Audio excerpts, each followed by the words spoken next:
Hello friends, हर अल I hope you are fine. So आज चाहिँ हामीसँग आइसकेको छ एउटा ओप्पोको सेट आइसकेको छ। यो चाहिँ देख्न सक्नुहुन्छ, यो चाहिँ अन भएको छैन। हामीले जति प्रेस गरे पनि अन छैन जस्तो छ यो सेट चाहिँ है।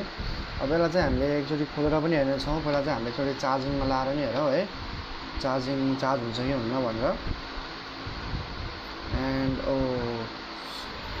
सो गाइज, यो सेट चाहिँ अन नै छ, हजुरले देख्न सक्नुहुन्छ। यो चाहिँ ठिकै छ सेट, र देख्न सक्नुहुन्छ यसका चाहिँ यो साइड डिस्प्लेले काम गरेको छ र यताकोले काम गरेको छैन। एन्ड यो साइड डिस्प्ले मजाले चलिरहेको छ भने यताकोले गरेको छैन। र प्लस यसको पावर बटनमा पनि केही खराबी छ है। सो यसलाई चाहिँ अब हामीले खोलेर हेरौँ के कस्तो हुन्छ। पहिला चाहिँ ब्याक प्यानल खोलौँ है, यसलाई तताएर। सो यो चाहिँ हामीले तताइसकेका छौँ। अब चाहिँ यसलाई यस्तो किसिमले हल्का हल्का प्रेस गरेर यसरी हामीले सुस्ता भित्र बढी गर्ने अनि फेरि भित्र पत्ताहरू हुनसक्छ, काटिन सक्छ। आरामसँग हामीले यसरी निकाल्नु होला। हामीले हल्का हल्का गर्नुपर्छ। यहाँनिर चाहिँ यसको एउटा फिङ्गरप्रिन्टको कनेक्सन हुन्छ, यो फिङ्गरप्रिन्टको पछाडिपट्टिको। सो यो चाहिँ पहिला नि खोलेको सेट हुनाले चाहिँ यहाँ केस छैन, यसलाई निकालिदिउँ।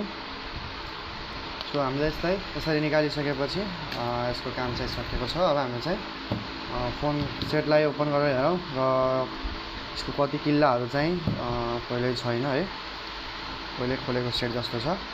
सो अब हामीले सबै किल्ला खोलेर हेरौँ है त्यसको।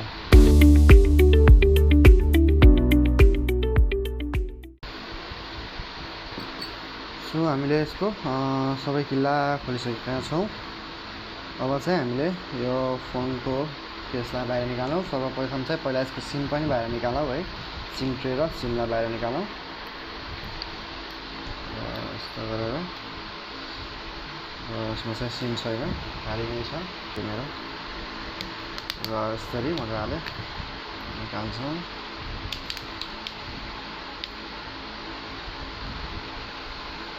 र हामीले यसलाई पनि मजाले निकालिसकेका छौँ। अब यसलाई पनि साइडमा लगाइदिउँ।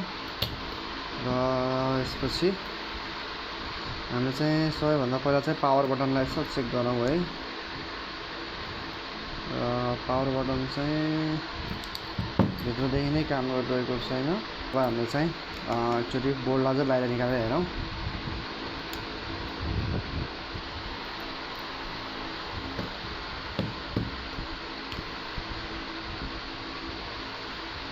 सो हामीले चाहिँ यसको बोर्डलाई निकालिसकेका छौँ। अब हामीले चाहिँ पहिला बटनलाई पनि चेक गरौँ। डिस्प्ले त छँदैछ, पहिला हामीले चाहिँ बटनतिर हल्का फोकस गरौँ है।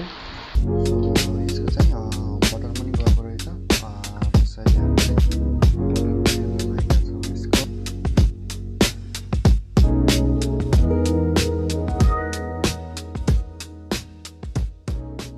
सो हामीले चाहिँ बटन राखिसकेका छौँ।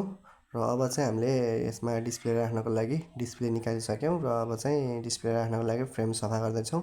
अब यसलाई चाहिँ मजाले सफा गरिन्छ र यसमा चाहिँ डिस्प्ले राखिन्छ है त। एन्ड फाइनली हामीले चाहिँ बटन र डिस्प्ले दुइटै लगाइसकेका छौँ। बटनले मजाले काम गरिरहेको छ र डिस्प्ले पनि देख्न सक्नुहुन्छ हामीले लगाइसकेका छौँ। सो डिस्प्ले र बटन दुइटै हालेको भिडियो चाहिँ मैले देखाउन पाएन है, त्यसको लागि चाहिँ सरी है। अब चाहिँ हामीले यसको ग्लुहरू सबै सफा गर्छौँ। अनि त्यसपछि चाहिँ यसमा ब्याक प्यानल लाउँछौँ। अनि पहिला चाहिँ यसको स्विच अफ खोलौँ। स्विच अफ खोलेर हामीले यसको अब डिस्प्ले राम्रोसँग काम गरेर पनि देखाउँछु हजुरलाई। मैले त चेक गरिसकेको, एकचोटि हजुरलाई पनि देखाइदिन्छु। साथै अब यसलाई सर्लक्क सफा गरेर हामीले ब्याक प्यानल टाँस्नेवाला छौँ है। र फाइनली हामीले चाहिँ सफा गरिसकेका छौँ मजाले। अब चाहिँ हामीले यसमा हल्का ग्लु लाउँछौँ र यसलाई ब्याक प्यानललाई चपाइदिन्छौँ। ग्लु लगाइसकेका छौँ। अब चाहिँ यो फिङ्गरप्रिन्टलाई हामीले यसरी अट्याच गरिदिउँ।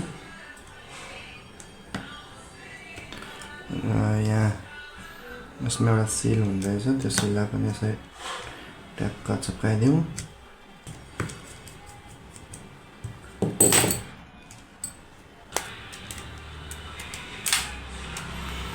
र फाइनली अब फोन चाहिँ रेडी कन्डिसनमै छ, सबै हामीले गरिसक्यो। अब चाहिँ यसलाई आधी घन्टापछि रबर निकालिदियो र यसमाथि यो निकालेर ग्लास लगाइदिएपछि यो फोन ओके हुन्छ।